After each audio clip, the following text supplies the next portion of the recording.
Enregistrement. Une seconde, René, que ça commence l'enregistrement.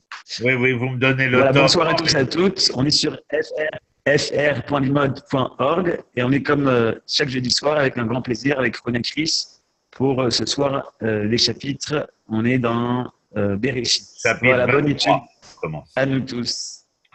Bonsoir tout le monde. Chapitre 23, on commence avec le premier verset. Vahiyu chaye Sarah mea shana ve'esrim shana ve'sheva shanim shene chaye Sarah. La traduction en français est beaucoup plus laconique. La vie de Sarah fut de 127 ans. Or, vous avez bien compris en hébreu, vous qui êtes des férus, que nous avions décrit ici que la vie de Sarah a été de 100 ans, de 20 ans et de 7 ans. C'est donc qu'on a séparé chacune de ces phases. Et donc, je vais vous dire ce que j'ai préparé à ce propos, car cette première phrase, moi personnellement, elle m'interpelle, puisqu'on, comme vous le savez, on ne pourra pas faire chaque verset, mais avoir les idées principales que de manière très subjective, je décide de traiter. Et donc, lorsqu'il est écrit 100 ans, 20 ans, 7 ans, vous vous rappelez comment je viens de finir le verset, Shene Chaye Sarah, les années de vie de Sarah. Alors en vérité, cette phrase, elle peut paraître, bizarrement composée. Nos sages ont essayé de nous faire entendre qu'elle est morte à 127 ans, mais qu'elle était à 100 ans comme à 20 ans, du point de vue de la beauté, la pureté à 20 ans comme à 7 ans, etc. Donc, on veut essayer de nous définir un peu le personnage. Voici ce que moi, je me suis noté, en tout cas personnellement. Pourquoi ne pas nous avoir dit tout simplement que Sarah avait vécu 127 ans, comme la traduction française s'en charge? D'une certaine manière, nos commentateurs, le plus célèbre Rachi, lui, est amené à cette conclusion que la première partie du verset parle de la quantité de sa vie, combien de temps a-t-elle vécu, alors que la seconde partie nous parlerait de la qualité de sa vie, les années qu'elle a vécues. Shene Chaye Sarah. Donc on peut dire aussi, d'après ce que j'ai expliqué précédemment, enfin, juste les quelques mots que j'ai dit, que toutes ces années étaient égales en bonté, en qualité morale. J'éteins le téléphone aussi parce que ça fait du bruit. Alors, comment cela est-il concevable? Abraham et Sarah avaient reçu l'ordre de l'Éternel de laisser tout ce qui leur était familier, vous vous rappelez, leur pays, leur maison, leur famille, et de se mettre en route vers un pays totalement inconnu. À peine arrivés, ils sont obligés de partir à cause de la famine. 2 fois d'ailleurs, la vie d'Abraham fut en danger lorsque ils sont contraints à s'exiler, à l'exil.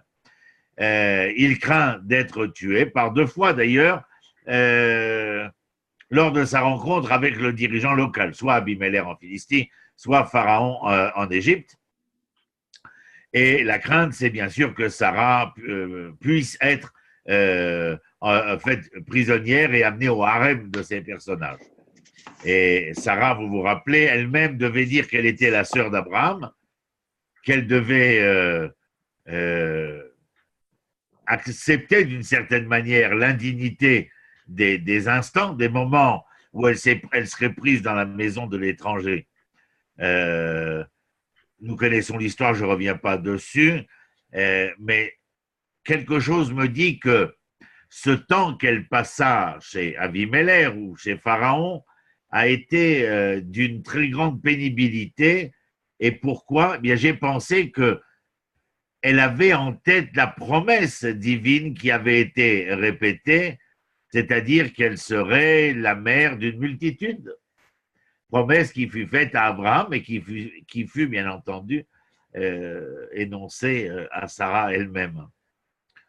Et alors il est difficile lorsque l'histoire se met en marche de comprendre par exemple ce que vous avez certainement entendu parler, le sage chinois Lao Tzu avait déclaré qu'un voyage de 1000 kilomètres, c'est-à-dire un très long voyage, moi je rajoute dans l'histoire, alors il commence par un premier pas. Et dans les maximes de nos pères, nous disons Lo alecha ligmor et amelacha, ce n'est pas à toi de terminer le travail, le labeur, l'entreprise, le projet, mais oui, c'est bien à toi de te mettre en marche. Et on se rappelle au chapitre 18 les propos, je me suis noté ici, je l'ai choisi pour qu'il dirige ses enfants et sa famille après lui de manière à suivre le chemin de l'Éternel en faisant ce qui est juste et droit afin que l'Éternel eh bien, puisse réaliser sa promesse. Je veux essayer d'entendre à travers ce qu'on est venu me dire ici. J'ai eu l'occasion, je vous ai envoyé un texte d'ailleurs que j'ai écrit à la mémoire d'un ami qui est mort jeune et subitement la semaine dernière, le docteur Philippe Eliaou Twitou, auquel je dédie le secours que nous faisons ce soir. À 52 ans, avec une rupture d'anévrisme aortique, il est mort subitement l'espace de ce qu'on appelle 38 secondes dans son cabinet. Et j'ai écrit, vous pourrez le lire puisqu'il est sur le WhatsApp de notre groupe, à propos de la mort. En vérité, je n'avais rien à dire, même si moi-même l'ai connu. Je n'ai rien à dire sur la mort, mais j'ai voulu expliquer la mort par la vie. Alors, en fin de compte, ici, on vient nous dire que Sarah est décédée, mais pour nous parler du décès de Sarah, on nous parle de sa vie. Et en quelque sorte, j'essaye de tirer une morale de cela. Si nous nous assurons, comme voudra le faire, on l'a vu ensemble, l'attitude de Sarah vis-à-vis d'Agar, renvoyer Agar, ne pas vouloir que l'enfant de Agar puisse être auprès. J'ai l'impression quand même si nous avons d'une certaine manière, pas nous seulement, mais les sages aussi, hébraïques, critiqué l'attitude de Sarah. Je voulais, au cours de son enterrement ici, en quelque sorte, venir et dire quelque chose qui soit à son honneur. Si on s'assure que nos enfants, nous devons nous assurer, que nos enfants continueront à vivre, à être, à exister à travers ce que nous avons vécu, c'est-à-dire qu'ils sont en fin de compte l'assurance de cette pérennité. Nous savons que nous sommes finis, que nous sommes une finitude dans l'infini, mais qu'à travers nos enfants, cet enfant qu'elle a tellement voulu protéger, surprotéger même, eh bien que cette pérennité est en quelque sorte assurée par Sarah et assurée par le devenir de Yitzhak. Et si on essaye de toucher un tant soit peu à notre bonheur, alors c'est certainement pas, comme nous l'enseignent les maximes des pères, mais pas seulement, les stoïciens et aussi dans la philosophie orientale, extrême orientale, ça ne signifie pas que nous avons tout ce que nous voulons ou tout ce qui nous a été promis, mais 100 ans, 20 ans, 7 ans, c'est vouloir nous faire valoir qu'il y a des étapes et que les étapes sont essentielles. Vous connaissez tous, bien sûr, cette métaphore qui est racontée, est intéressante. Je ne sais plus qui, d'ailleurs, voit quelqu'un travailler, il casse des cailloux. Il casse des pierres. Alors, il est complètement abattu. Il rencontre un deuxième. Alors, lui, il dit qu'il casse des pierres parce qu'il n'a pas le choix, il faut nourrir sa famille. Et puis, tout d'un coup, il rencontre un troisième, alors il a l'air hilar. Et il lui demande, mais pourquoi vous êtes si content? Il dit, vous ne voyez pas, je casse des pierres. Il dit, bien sûr, je vois. Mais pourquoi êtes-vous si content? Il dit, parce que je construis une cathédrale. Alors, vous avez compris, bien entendu, la métaphore ici. Voilà, c'est un peu ce que j'ai voulu entendre, écouter chez Sarah, quoi. 100 ans, 20 ans, 7 ans. il y a des étapes. Je ne supporte pas de manière générale, mais bon, vous allez me dire de quoi je me mêle, mais j'ai l'impression que les gens du maintenant, de cette maladie qu'on appelle le maintenantisme, c'est, comme disait un de mes maîtres, un certain infantilisme. Pourquoi? Parce que les enfants, ils veulent les gâteaux maintenant, les bonbons maintenant, il y en a qui veulent la paix maintenant, il y en a qui veulent le Messie maintenant. Et en vérité, vous et moi, nous savons pertinemment que l'ensemble de ce que nous voulons arrive par étapes. Quand on est petit, on veut être un peu plus grand, et quand on est un peu plus grand, on veut l'être encore plus, etc. Mais nous avons bien compris que tout était par étapes. Un deuxième verset qui m'interpelle, c'est le verset 4. Je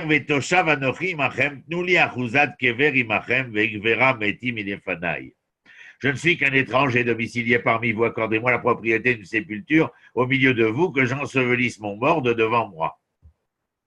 Alors, c'est ainsi qu'Abraham s'est présenté aux Hittites, dont Éphron est le roi, le peuple de Hebron, le peuple d'Hébron. Ainsi, avant de proposer le contrat d'achat en détail, Abraham s'est défini comme un résident étranger. Alors, résident étranger, c'est un peu oxymorique. Ou tu es résident et tu es ici, ou tu es étranger et tu es de là-bas. Mais résident étranger, c'est un oxymore. Alors, il existe bien sûr d'innombrables interprétations qui sont les unes plus judicieuses que les autres sur la façon de comprendre cet oxymore, même si chacun des mots en lui-même est clair, bien entendu. Alors, ma première question, ça serait, mais pourquoi se présente-t-il de cette manière, résident étranger? Il est le chef d'une nation qui est connue, nous le savons, connu même de ceux qui l'entourent. Il a passé du temps à Canaan, il a été exilé en Égypte, il en est rentré avec une grande richesse, il a vaincu des rois pour sauver son neveu Lot, et il est considéré, comme vous pouvez le voir au verset 6, Shma'enu,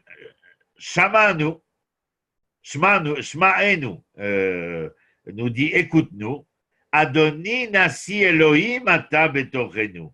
Tu es un prince de Dieu au milieu de nous. Bon, c'est clair, je veux dire. Au verset 6, nous comprenons encore moins à travers la lecture du verset 6 ce qui est dit au verset 4. Donc, la question reste à bon escient. Pourquoi se présente-t-il en tant que résident étranger en premier lieu? Eh bien, vous savez quelle est la réponse? Parce que cet oxymore, c'est son identité. Je suis celui qui est venu d'un autre pays et qui habite avec vous.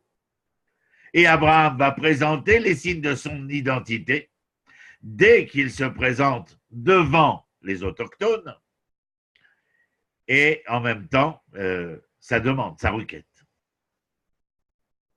S'il mentionne son statut d'étranger, je dirais, à mon humble avis, que c'est en tout cas une des premières démarches à faire, une certaine obligation dans cette négociation, celle de reconnaître en premier lieu ce qui le rend différent, exceptionnel, ou bien fait de cela un handicap, le désavantage. C'est un devoir moral de vous présenter et de vous présenter selon ce que vous êtes.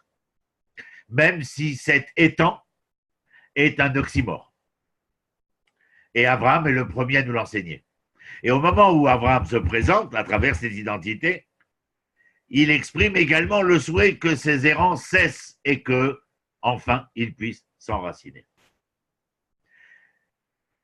Écoutez bien tout ce que je dis parce que le terme résident étranger est quelque chose qui ne fait pas que nous effleurer l'esprit aujourd'hui. C'est quelque chose qui nous implique le plus pertinemment possible, de la manière la plus probante qui soit et à laquelle nous devons donner réponse.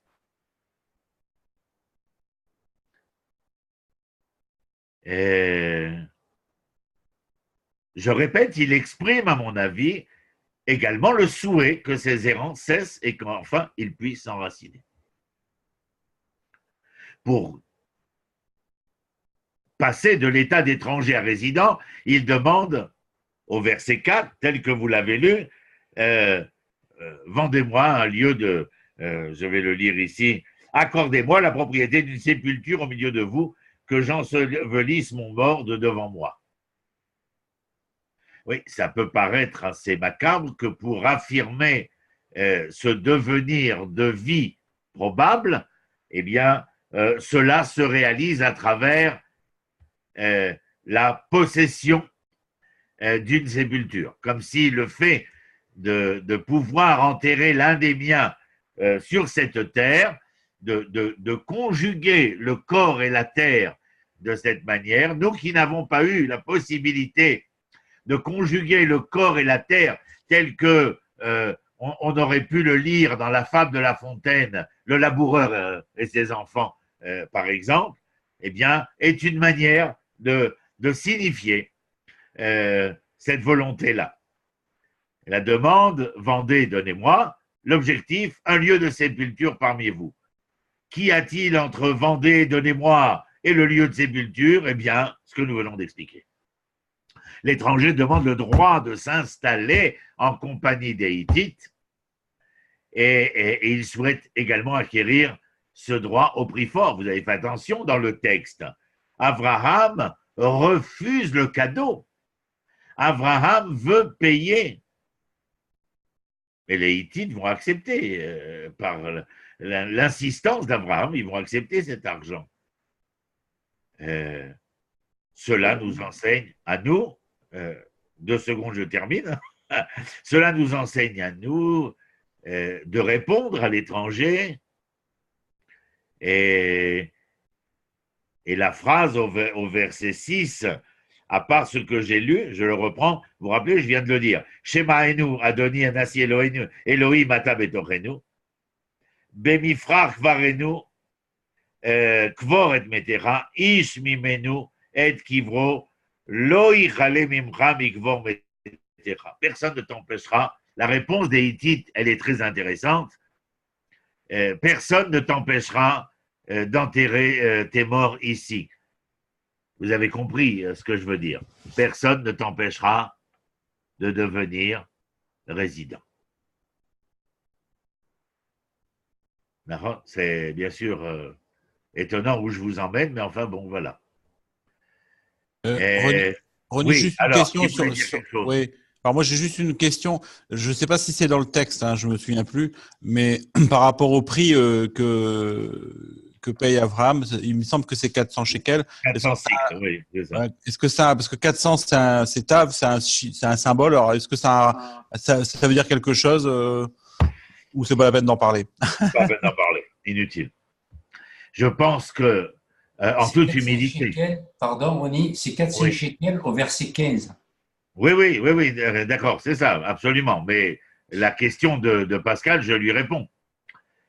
En toute humilité, je pense que ce que j'ai voulu écrire et vous enseigner ce soir nous entraîne vers une autre dimension. Plus réaliste, plus existentialiste. À propos donc de cet achat, je vous dirais que lorsque Sarah meurt, après le verset où il est écrit Vatamot Sarah, verset 2, Vatamot Sarah Bekirat Arba, d'où je vous parle, Hebron est la ville de Hébron, Beretz Kenaran, Veyavo Abraham, Ispot, les Sarah Velifkota. Abraham vint pour l'oraison funèbre et ensuite se mit à la pleurer. Voilà, c'est tout.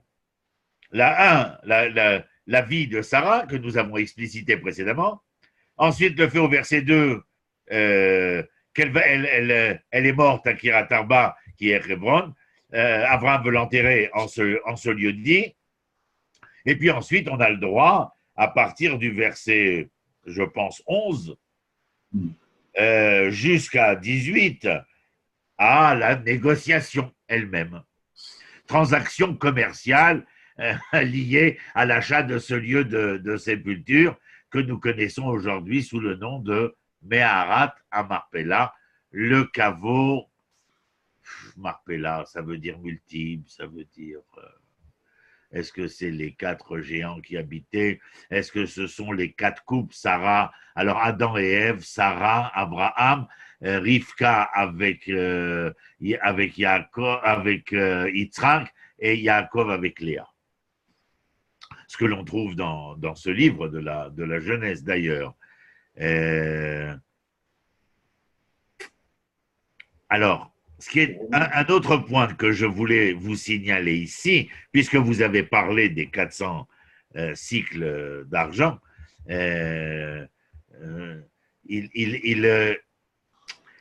si vous avez fait attention dans le chapitre, il ne veut pas acquérir la grotte en elle-même. Il veut acquérir le champ où se trouve la grotte. Les Hittites veulent lui donner un lieu de sépulture. Lui veut un lieu de sépulture qui se trouve dans un champ, et s'il paye rubis sur l'ongle, c'est afin d'acquérir ce champ-là. Et verset 20, par exemple, vous le voyez, Vayakom asade ve'amehara. C'est-à-dire qu'au verset 20, nous lisons le champ avec le caveau. C'est très intéressant, parce que la question que moi je vous pose, quand on voit au verset 16, Vaishma Avram et l'Ephrod, Vaishkol Avram, l'Ephrod et Akesef, Diber Beozne Bnechet, Arba Meot Shekel Kesef. Donc ils ont compté l'argent sonnante et trébuchante afin d'être payés. Une des questions que le Midrash, l'exégèse biblique pose, pour quelle raison a-t-il voulu payer? Eh bien, la réponse de l'exégèse biblique est de venir et de nous dire 3 villes ont été achetées à prix d'argent. Écoutez bien. Révod par Abraham, Naplouse, le tombeau de Yosef est à Naplouse, et le mont Moria, l'esplanade du mont Moria, le mont du temple, acheté par David. Et, je vous dis, l'exégèse, ce n'est pas d'aujourd'hui, c'est d'il y a plusieurs et de nombreuses centaines d'années. Nos aïeux ont décidé d'acheter à prix d'argent, et l'argent en hébreu se dit damim. Damim. Damim, ça veut dire ou les sangs ou la monnaie. En clair, ce qui a été acheté à prix d'argent servira d'héritage. Mais cet héritage, s'il est accepté comme un héritage par les héritiers, il leur reviendra de droit. S'il n'est pas accepté par les héritiers comme un héritage de droit, ils le récupéreront envers et contre tous les aléas de l'histoire, mais non pas par droit d'héritage, mais par le sang versé. Je vous rappelle que Hébron, c'est la Judée, que Naplouse, c'est la Samarie, et que le mont du Temple, c'est Jérusalem. Si on peut être plus dans l'actualité que cela, je ne vous le fais pas dire. Intéressant ce soir, on les a tous, les immigrants, la géopolitique moyen-orientale, intéressant. Voilà, tout ce que je voulais vous dire sur le chapitre 23. Ça passe vite, hein. On va faire le chapitre 24 maintenant. Alors, le chapitre 24, il est très long, n'est-ce pas, Pascal? Tu as dû t'en rendre compte. Le chapitre 24, il fait 67 versets. De quoi traite le chapitre 24? Quelqu'un le sait? Vous qui l'avez lu? Bonjour la terre. C'est le mariage la recherche de la conjointe d'Yitzhak, en fait. Voilà, exactement.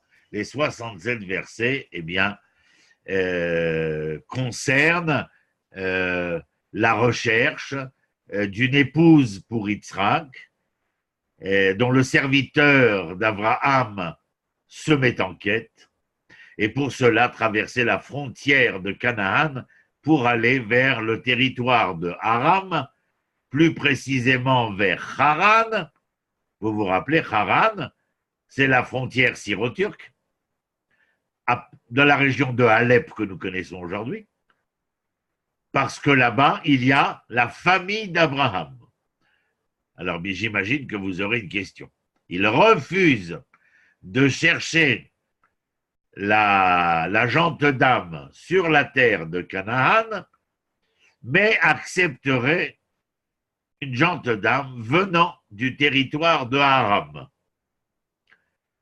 Si j'oublie de vous dire pourquoi, vous me poserez la question. Allons là où je voulais vous emmener. Pas une fois, dans ce chapitre, très long de 67 versets, pas une seule fois, Dieu ne parle. Pas une seule fois. Alors que je pourrais vous dire que néanmoins, l'action tourne autour de son activité. En ce sens, il y a une force spirituelle dans ce chapitre qui peut résonner en nous plus étroitement avec notre propre expérience religieuse, notre propre espérance de croyance, de foi. Est-ce que nous croyons, dans le sens où je vous l'ai toujours expliqué, croyance en hébreu Emouna, la racine Amen, que nous répondons aux bénédictions, Amen, Amen, qui est la racine polysémique de Amin, Neeman, Emet, c'est-à-dire la confiance, la fidélité, la vérité. Nous sommes confiants, nous sommes fidèles, nous sommes vrais, malgré que notre foi, notre croyance ne se trouve pas confortée, comme chez le prophète, par une parole divine qui s'adresserait directement aux créatures. Donc, c'est intéressant ce chapitre dans ce sens-là. Il y a d'autres nombreux chapitres où l'expérience divine est explicitement entendue et ressentie, notamment chez les prophètes. Alors, il est intéressant, à mon avis, de noter ici que le serviteur d'Abraham n'a pas vraiment besoin de mêler Dieu au milieu de son entreprise de conjugalité. L'épreuve à laquelle il se trouve confronté est probante parce qu'elle relève de raisons purement logiques lorsque vous lisez le texte. Il doit mesurer à quel point la future mariée correspond en tout et pour tout aux attributs d'hospitalité, de sensibilité qui sont, entre autres, quelques-uns des piliers de la maison d'Abraham. Si l'on parlait d'abrahamisme, de l'hébraïsme abrahamique, alors on parlerait d'une éthique et d'une morale. Certains ne font pas la différence, vous le savez, pour tous ceux qui me suivent depuis que nous sommes ensemble, moi je fais une différence dans le sens où la morale resterait l'idéal et l'éthique en serait la pratique. Mais ce sont les piliers de la maison abrahamique. Mais ici, le serviteur va associer l'épreuve auquel il va confronter la jeune fille. Si jamais elle venait à répondre à l'épreuve, répondre positivement à l'épreuve, il y aurait là une intervention de Dieu, mais sans que Dieu s'exprime, sans que Dieu soit expressément cité à l'occasion. Alors on a une longue répétition d'événements qui vont venir, en quelque sorte gonfler le nombre de versets du chapitre et convaincre finalement la famille de Rivka de la laisser partir dans un pays inconnu vers un mari inconnu. Mais là, au verset 50, alors je vais le lire, au verset 50, il y a marqué « Vayahan Lavan ou Bethuel ». Bethuel, c'est le père, Lavan, c'est le frère de Rivka. Et ils répondirent « Vayomru, mi Hashem yatsa adava, lo nuchal daber elecha ra otov ». Lavan et Bethuel lui répondirent et dirent « La chose émane de Dieu, nous ne pouvons te parler ni en mal ni en bien. » Une telle coïncidence, même si on a quand même un peu poussé mes mères dans les orties, en provoquant, je veux dire, il n'est pas allé n'importe où, le serviteur d'Abraham. Mais voyez la réaction de Bethuel et de Lavan, une fois que le serviteur d'Abraham aura raconté ce qui s'est passé. Ronnie, le texte ne nous dit pas pourquoi Abraham refuse que Eliezer emmène. C'est Eliezer qui l'emmène. Oui, mais on le cite jamais, on dit jamais son nom. Bah oui. Alors avant de te répondre, je termine avec ce que je voulais terminer et je te réponds tout de suite. Alors le sens de cette mission, il est accentué par ce que je viens de te dire, c'est-à-dire l'absence du nom du serviteur tout au long du chapitre. Pour certains, être envoyé dans l'anonymat pour servir les intérêts du boss aurait pu être une tâche pénible, dégradante et insuffisante.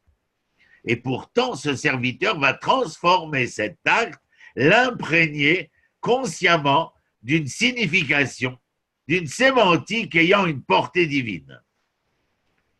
À tel point que les sages écriront, vous m'entendez, que nous pouvons apprendre encore plus des bavardages des serviteurs de nos ancêtres que de la Torah des fils de nos ancêtres.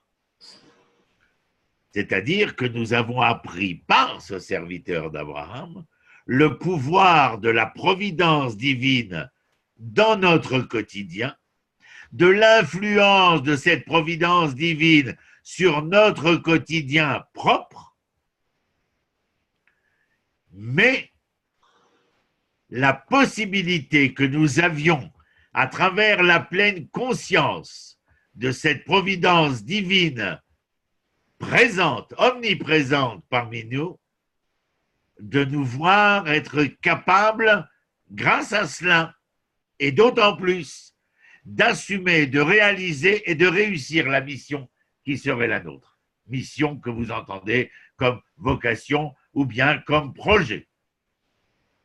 Je réponds maintenant à ta question, Pascal. Et je vous avais demandé de me la poser, donc ça tombe à pic. Abraham, le Midrash nous dit, l'exégèse biblique, demande à Eliezer d'aller à Aram parce que là-bas, les filles sont, la jante féminine est meilleure que la jante féminine de Canaan. Ce à quoi n'importe lequel d'entre nous aurait répondu à Abraham, bah, tu sais, à Aram comme à Canaan, la jante féminine est encore et toujours idolâtre. Et Abraham de nous répondre, il est vrai, mais sachez que l'idolâtrie de Aram n'est pas sincèrement, profondément une idolâtrie. Comment le sais-je? Oh, bien parce que la jante féminine de Aram est une jante avec beaucoup plus de moralité, car la jante féminine de Canaan est par essence immorale dans sa conduite et son comportement. Ils sont idolâtres, mais l'idolâtrie d'Aram est accompagnée d'une moralité essentielle, alors que l'idolâtrie de Canaan est, conséquente d'une immoralité probante. Même les Hittites? Bah, il parle des filles de Canaan, des Cananéens. Il parle des Cananéens. Et ce qui m'intéresse dans cette réponse, c'est bien entendu la volonté de l'Abraham de nous faire entendre que quoi? Que tout amour que nous ayons pour le Créateur, pour le divin, il est évident que nous devions formuler le plus expressément possible que nous étions de ceux qui tenaient à cette identité morale de l'être. Et que si l'être était un tant soit peu moral, il serait donc possible de l'amener à raison à un moment ou à un autre. Mais là où l'immoralité règne, le bouleversement paraît beaucoup moins possible et surtout pratiquement inefficace. Et Ronnie, j'avais une question complémentaire. Pourquoi le texte ne dit pas pourquoi Abraham refuse que Yitzhak accompagne Eliezer pour chercher sa future femme? Ah, très bonne question. Parce que je te rappelle que Abraham a dû se détacher de Haram pour arriver là où il est. C'est-à-dire couper le cordon ombilical.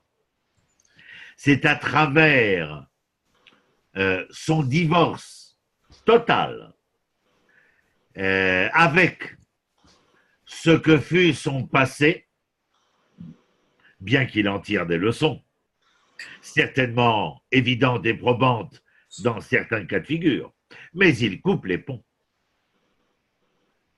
La réussite du projet dans l'idée d'Abraham, ce serait celle-ci, Pascal, mais c'est bon pour nous tous d'ailleurs. Est-ce qu'on avait, interrogé un des hommes les plus riches du monde, Warren Buffett, si vous avez entendu parler. Il a 85 ans ou un truc comme ça. Et Warren Buffett a dit, le journaliste lui demande, votre réussite est due à quoi? Il dit deux choses. La première, j'ai eu beaucoup de chance. Et la deuxième, j'ai toujours su saisir les occasions qui se présentaient à moi. Ah bon? Et comment fait-on pour saisir les occasions qui se présentent à vous? Eh bien, il faut éviter, tu m'entends Pascal? Il faut éviter de rester enfermé de rester enfermé, de ne pas vouloir se libérer des carcans qui nous assujettissent. C'est-à-dire qu'en vérité, nous pourrions dire qu'Abraham, à sa manière, vient et nous dit le fait de dire « je me réalise » n'est pas suffisant pour réussir. C'est justement lorsque tu veux te réaliser, mais non pas à travers les projets qui t'enferment, mais à travers les occasions, les opportunités qui se présentent. Et pour cela, il faut éviter de t'enfermer dans les carcans de ton être. Ah oui, ouais, je comprends la démarche d'Abraham. Par contre, Rivka va envoyer Yaakov au même endroit, quoi. Il va rester collé là-bas 14 ans. Voilà, ben, tu as la réponse ici. Venez, on continue. Quelle heure est-il? Il est moins 5. Je dis encore quelque chose sur le 24 que je voulais vous dire. Est-ce qu'un parent a le droit dans le judaïsme de déterminer avec qui ses enfants se marieront? Un enfant peut-il choisir un partenaire de mariage contre la volonté d'un parent? Au XIIIe siècle, un des grands sages d'Israël, le rabbin Shlomo Ibn Aderet, a écrit que se marier était un ordre positif et que les souhaits des parents ne pouvaient prévaloir sur l'accomplissement d'un ordre donné pour un enfant, car les souhaits de Dieu prévalaient sur ceux de l'homme. Il est complètement à contre-courant, celui-ci, au XIIIe siècle. Parce qu'il faudra attendre, comme on l'avait déjà vu ensemble, la fin de la Seconde Guerre mondiale pour que le mariage d'amour soit instauré. Mais jusque-là, le mariage était de raison.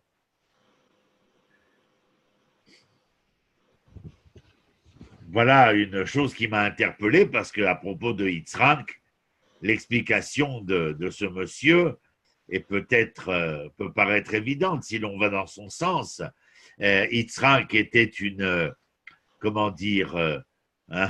un sacrifié parfait, un enfant d'une sainteté particulière, à qui, comme tu l'as dit, Abraham interdit de quitter Israël et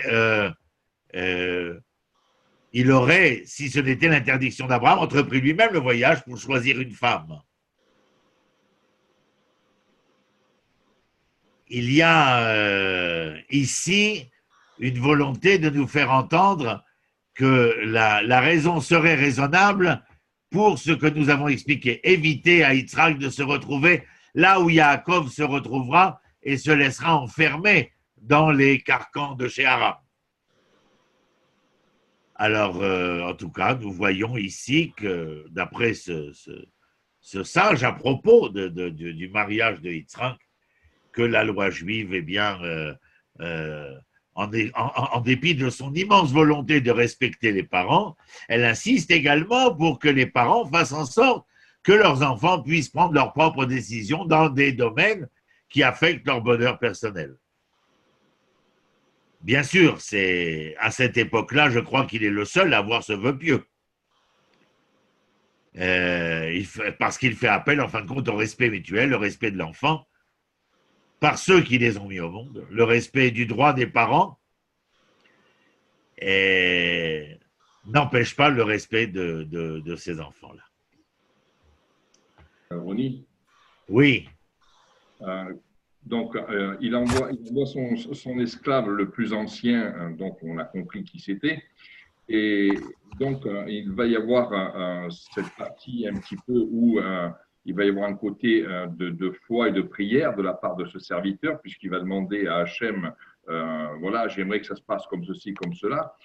Si ça se passe comme ça sera très bien. Donc, il va faire un petit peu l'entremetteur pour trouver l'épouse. Il essaye de mettre des critères par rapport à ce que j'ai expliqué. Et naturellement, donc Abraham, lui, ne veut pas faire partir son fils. Est-ce que le fait que Yitzhak est jeune, le choix de la personne qu'il aurait pu voir aurait plus été le côté des yeux, c'est-à-dire que sur le côté Eros, que sur un autre aspect qui est l'aspect que l'entremetteur va rechercher? J'ai une objection, c'est que Yitzhak, il n'est pas très jeune. C'est un peu le premier Tanguy de l'histoire. Quand je dis jeune, c'est par rapport à son père, par rapport à Abraham. Ah oui, d'accord, mais enfin, il a quand même plus de 33 ans. Donc, est-ce que le fait de Non, je pense qu'on en reparlera, mais je te réponds juste en une phrase parce qu'il faut qu'on continue. Je crois qu'il y a à Aram une plaie qui n'a jamais cicatrisé concernant le devenir des Hébreux. Terach est resté avec Nahor là-bas.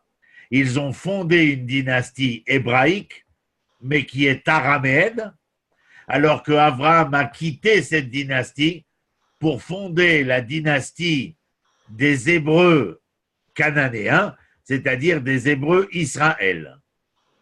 Et il y a dans le comportement de Aram vis-à-vis de la famille abrahamique, une volonté d'essayer de ramener le troupeau au bercail et d'empêcher en quelque sorte ce particularisme Israël de pouvoir être généré.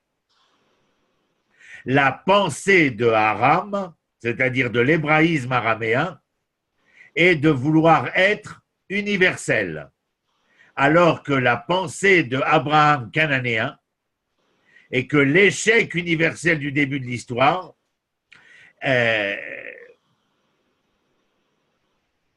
il a mis au défi l'histoire de pouvoir redevenir universel, mais non plus tel que cela s'était passé, mais à travers la pleine et réelle existence d'Israël qui, à travers son témoignage, permettra à l'universel d'être.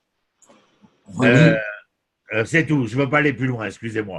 Ronnie, oui, est-ce que ce n'est pas ce qu'on voit avec Yaakov qui finit par se trouver prisonnier? Je vais vous dire deux mots, ça va peut-être vous résoudre le problème. Le juif de diaspora et l'hébreu israélien. Point barre. Voilà, je continue. J'ai encore quelque chose à dire sur ce chapitre. Peut-être. Ah oui. Donc, ce chapitre, comme nous en avons parlé, comment une épouse a été choisie pour Yitzhak, nous l'avons dit, quel type de femme convient pour être la mariée de Yitzhak.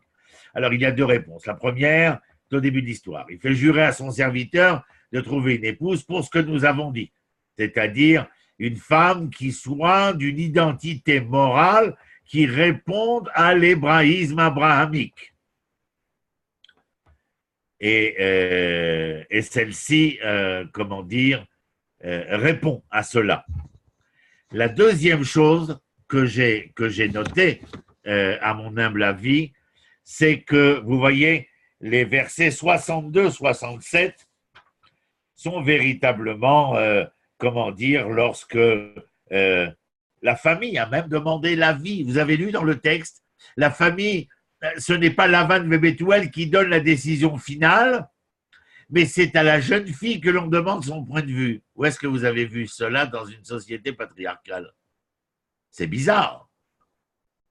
À Rivka, on demande son point de vue, et voici qu'elle le donne, alors on la bénit. Vous voyez, par exemple, au verset 57, au verset 58, « Vaïkréou les Rivka, vaïomrou Léa » ils appellent Rivka, ils vont lui dire.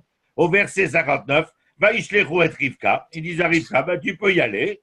Et au verset 60, « Vaïvalrou et Rivka » et ils ont béni Rivka. Ben voilà, très hollywoodien. Et au verset 60, vers les versets 61, 67, eh bien, c'est véritablement, vous les imaginez, au fait, le serviteur, alors, il ne chevauche pas, je ne pense pas qu'il a un cheval, il chamauche, il est sur un chameau.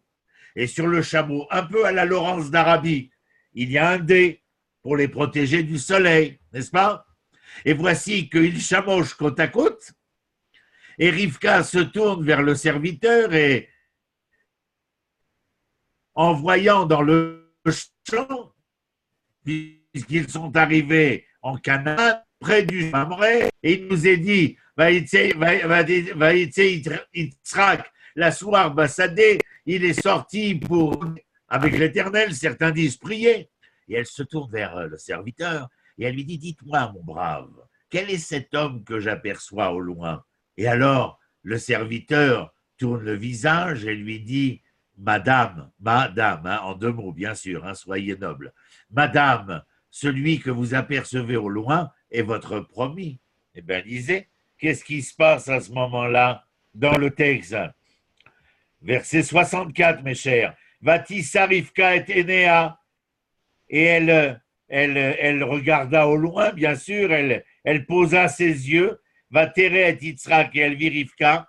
Et ensuite, c'est merveilleux, mes amis. Fantastique. Vatipol mea la gamal. Elle est tombée du chameau. Je vais vous le dire en anglais. The first lady to fall in love in the Bible. La première femme à tomber amoureuse dans la Bible. The first lady to fall in love in the Bible. Vatipol mina gamal. Non mais quoi? Quelle soirée! Je remets ma caméra parce qu'elle a bougé. Bon, voilà, on fait un peu du 25 parce que je vous aime beaucoup, mais je voudrais avancer. Là, j'ai préparé plein de feuilles, hein, j'ai bossé. Hein. Je ne peux pas dire que je me moque de vous. Alors, chapitre 25. C'est bien avec The First Lady to Fall in Love, on termine bien le 24. Alors, chapitre 25. Allez. Je vais vous dire tout de suite. Le chapitre 25, c'est le fait qu'elle est enceinte, Rivka. Et je ne vous ai pas eu le temps de vous dire qu'une fois qu'elle est tombée du chameau, Yitzhak, il l'a prise, il l'a rentrée dans la tente de sa mère. Là, Sigmund était en effervescence. Sigmund Freud, bien entendu. Et il l'aima. C'est significatif. Bon, ben, elle est tombée enceinte. Et elle sent qu'en son fort intérieur, comment dirais-je, ça bouge beaucoup. C'est un peu rapide comme cérémonie de mariage. Hein. Oui, on s'en fout. On n'a pas le temps, il nous reste 9 minutes. Alors, la cérémonie, on la fera une autre fois. Moi, ce que je voulais vous dire au chapitre 25, tout de suite, parce que chapitre 25, verset 22. Regardez, je vous le fais en français, ça ira plus vite.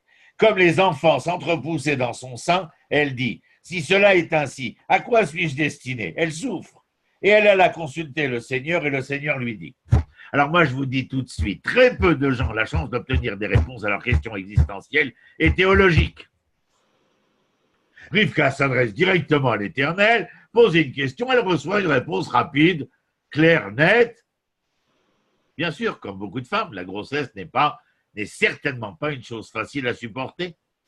Elle sent ses jumeaux se battre et se débattre dans son ventre. Et toutes celles qui ont porté un enfant, eh bien, peuvent témoigner que c'est très inconfortable. Il n'y a pas, j'ai pas d'analogie ni chez Job, ni chez Moshe même, Moïse, par exemple au chapitre 33 de l'Exode, où il y a un dialogue question-réponse de manière aussi évidente. Maintenant, le problème pour le destinataire, c'est-à-dire pour Rivka, qui est le destinataire de cette information, est de savoir quoi en faire. Et Rivka peut penser que parce qu'on lui dit le sort de ses enfants, l'aîné servira le plus jeune, eh bien, c'est à elle de veiller donc que ce résultat se produise. L'aîné servira le plus jeune. Bien que Dieu ne dise jamais qu'elle est la seule à devoir garantir ce résultat. Je vous le dis. Cela pourrait être une étude de cas, ce malentendu, qui sous-tend bien sûr le dialogue, la communication entre l'Éternel et l'homme. Au lieu de permettre à l'Éternel d'autoriser les événements à pouvoir être et devenir de sorte que la parole divine, la parole prophétique ici divine, puisse se réaliser et que les plus âgés servent les plus jeunes, ben vous le savez, qu'est-ce qui va se passer? On ne laisse pas la place à la providence de faire en sorte que cela soit, mais Rivka intervient de rechef, de sa propre initiative, tel que je le lis ici.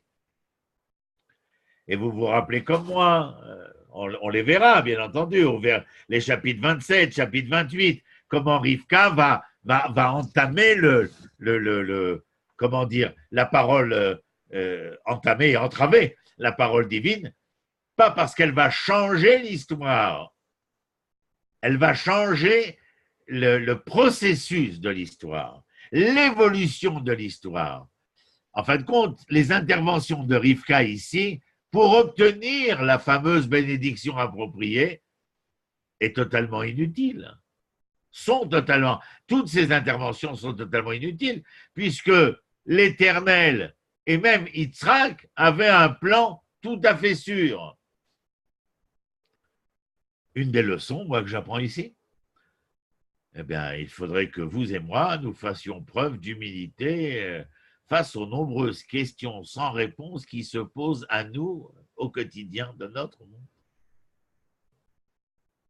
Voyez la leçon avec Rivka, bien que la réponse qu'a obtenue Rivka me paraît des plus claires, comme certaines réponses, non pas dans un face-à-face direct et immédiat, mais des réponses que recevra Job, que recevra Moïse aussi.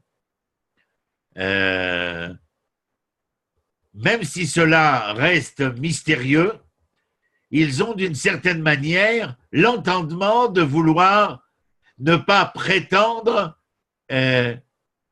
provoquer, bouleverser l'évolution, sauf lorsque nous sommes à même et capables, comme ce que nous avons vécu dans ces 120 dernières années, de voir que nous sommes capables, de voir et d'entrevoir qu'il y a des conjonctures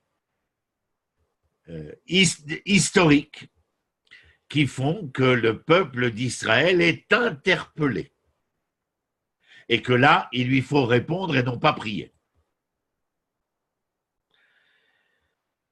Et de manière générale, en dehors de cet exemple plus spécifique à notre époque, de manière générale, l'enseignement que nous retirons de comment dire, de l'intervention de Rivka et du fait qu'elle vient entraver l'évolution naturelle de, je dirais, de la providence divine, de la parole divine prophétique, et bien que nous souhaitions tous, comme Rivka, pouvoir mieux comprendre, bien nous devons aussi accepter le fait que notre connaissance du plan divin ou de ce que nous ne comprenons pas, nous ne connaissons pas, et bien que notre connaissance est incomplète et imparfaite. Comme disait Rousseau, nous sommes perfectibles, mais bien loin d'être parfaits. Mais il faut en prendre conscience, bien sûr. Il y a autre chose que je voulais vous dire sur ce chapitre. Mais c'est quelque chose que j'ai trouvé dans les Pirkei des Rabbi Eliezer, c'est-à-dire une exégèse du Moyen-Âge, et qui m'a interpellé. J'ai dit, il faut que je leur raconte. Vous savez qu'on nous dit que Abraham, vous savez qu'au chapitre 25, Abraham décède, meurt. Ceux qui vont l'enterrer, c'est Yitzhak et Ishmaël. Mais que fait Ishmaël ici? Est-ce qu'on n'avait pas lu qu'il avait été renvoyé dans le désert quand Yitzhak était jeune? Les deux demi-frères n'ont-ils pas vécu dans l'isolement total l'un de l'autre? Et le texte biblique nous les rassemble au moment de l'enterrement sans aucune explication. Il y a une première explication. Il y a un midrash extraordinaire qui raconte l'histoire de la visite d'Abraham à 2 reprises à Ishmaël. On l'avait vu ça la semaine dernière. L'autorisation d'Abraham de visiter son enfant qui avait été, répudié. À ces 2 occasions de la visite d'Abraham, Ishmaël n'était pas chez lui. La première fois, la femme d'Ishmaël qui reçoit Abraham ne connaît pas Abraham. Et elle lui refuse comme étranger le pain et l'eau. Étonnant, mais c'est ainsi que le texte nous le dit. Ishmaël, quand il revient de savoir que sa femme n'a pas proposé à un étranger de l'eau et du pain, il se sépare d'elle. Et il épouse une autre femme, et devinez comment le texte du Moyen-Âge l'appelle? Fatima. Lorsqu'Abraham a rendu la 2e visite, le Midrash nous dit, la femme ne le connaissant pas non plus, elle lui donne à boire et à manger. Et le Midrash que je cite, Abraham s'est levé et a prié devant le Saint, béni soit-il, et la maison d'Ishmaël s'est remplie de bonnes choses. Quand Ishmaël est revenu, sa femme lui en a parlé, et Ishmaël savait que son père l'aimait toujours. Qu'est-ce que vous voulez que je fasse avec ça? À mon avis, c'est d'énormes conséquences pour notre époque. Bon, je vais certainement être traité de gauchiste. Mais je suis obligé de vous le dire, j'ai l'impression, à travers ce texte découvert du Moyen-Âge, que les Juifs, les musulmans sont, nous le savons, tous 2 issus d'Abraham. Des Juifs à travers Yitzhak, des musulmans à travers Ishmaël, et Fatima est devenue une figure importante dans l'islam. Elle est la fille du prophète. Il y a donc quelque chose, nous le savons, mais depuis longtemps, entre le judaïsme et l'islam, il peut exister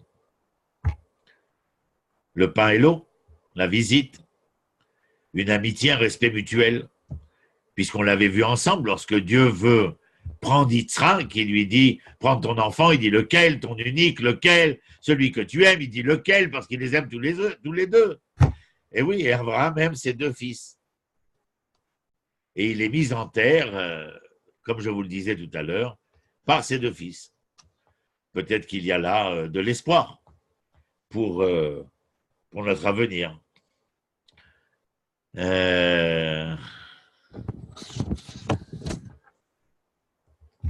Oh, le temps, il est passé, ça me tue. Je finis avec ça, parce que je ne peux pas ne pas vous le dire. Et Rivka souffre donc de ses deux enfants en elle. Nos sages ont expliqué que Jacob et Ésaü, Yaakov et Ésav, représentaient les ancêtres des conflits ultérieurs de l'histoire juive. Jacob représente le peuple juif et Ésaü est lié à la tribu d'Édom que les rabbins du Talmud utilisent plus tard comme euphémisme de l'Empire romain et de la chrétienté plus tard. Au tournant du XXe siècle, le Rav Kook, qui fut le premier grand rabbin d'Israël, a reformulé la dualité des deux jumeaux. Et il va décrire Ésav comme un symbole de pouvoir brut. Une image d'ailleurs décrite dans d'autres sources rabbiniques. Alors qu'il est dans l'utérus, Jacob saisit le talon, vous vous rappelez, enfin vous vous rappelez, c'est pour ceux qui ont lu le texte, le talon de son frère à son avis pour tenter d'apprivoiser, de tempérer la nature féroce et sauvage de son frère. Et le Rav Kook poursuit en expliquant que chacun de nous vit cette tension des frères, une bataille constante de forces opposées. Et l'existence humaine est donc à travers cela l'expérience de trouver un équilibre entre différents côtés de nous-mêmes. Vous vous rappelez, il y a longtemps, je vous l'ai dit, mais je l'ai dit au premier chapitre de la Genèse, lorsque Caïn tue Abel. La solution du devenir humain passe à travers notre capacité à résoudre l'équation de la fraternité. Voilà. J'aurais eu plein de choses à vous dire, mais il est déjà 22h19. Vous devez avoir la tête pleine comme une pastèque. Donc, je n'abuserai pas de votre gentillesse. Vous avez des questions? Ça, oui, on peut essayer. S'il vous plaît, vous pouvez me répéter votre dernière phrase? Je suis tout... Je vous écoute. Le devenir de l'humanité passe par la fraternité? Par la capacité que nous aurons à résoudre l'équation de la fraternité.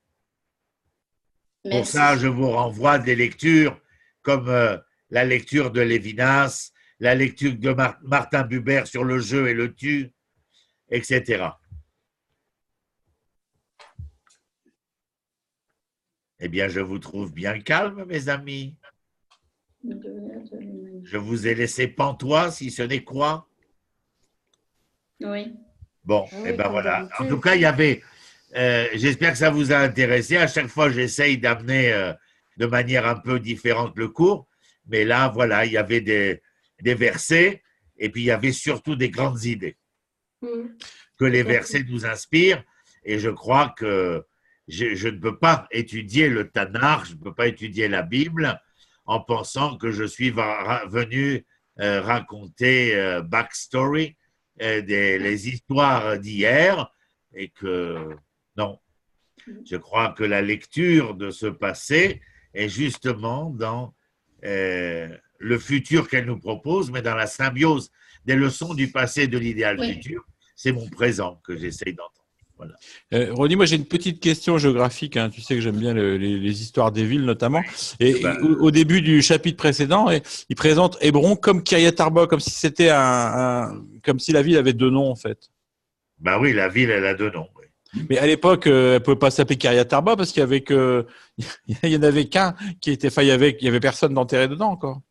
Ken, tu sais qu'est-ce qu'on dit? On dit aussi que c'était les quatre chefs régionaux. D'accord, je ne savais pas. La cité des quatre chefs, des quatre géants. Géants, peut-être pas par la taille, peut-être géants par la politique qui était la leur, etc. Dont un, Mamré, va donner son nom à la vallée qui est en face de chez moi et qui sera le compagnon d'armes de Abraham. Mais oui, ben, Hebron, c'est resté. Nos cousins germains aujourd'hui, ils l'appellent Al-Halili, Hebron. Donc, c'est resté Hebron parce qu'avec le sens du lien, quoi, de Chaver, Chibour, Chaver, camarade, Chibour, le lien. Mais Kiryat Arba a été nommé par le gouvernement d'Israël après la guerre des 6 jours pour ne pas mettre en défaut la ville de Hebron. Donc, la ville qui s'est construite mitoyenne à Hebron a pris le nom de Kiryat Arba. C'est pas le Rav Kook qui a été le fils qui a été un des premiers à venir là avec mettre des Non, maisons. il y a plein de premiers, mais bon. D'accord. Quand vous viendrez me voir, je vous raconterai de bouche à Volontiers. oreille. Voilà. Johan, merci pour l'enregistrement. Je pense qu'on a un bon cours à diffuser là. Enfin, j'espère. Au revoir tout le monde. Passez une bonne soirée. N'oubliez pas de lire les chapitres. Pascal, peut-être maintenant vous prenez des chapitres au lieu de. On va le faire sur WhatsApp. Moi, je dois vous quitter. Au revoir. D'accord. Allez, au revoir. Portez-vous bien. Au revoir. Tout le monde. Bonne soirée, merci. Merci. Bonne soirée à tous. Et à vous aussi. Bonne soirée. Bonne soirée.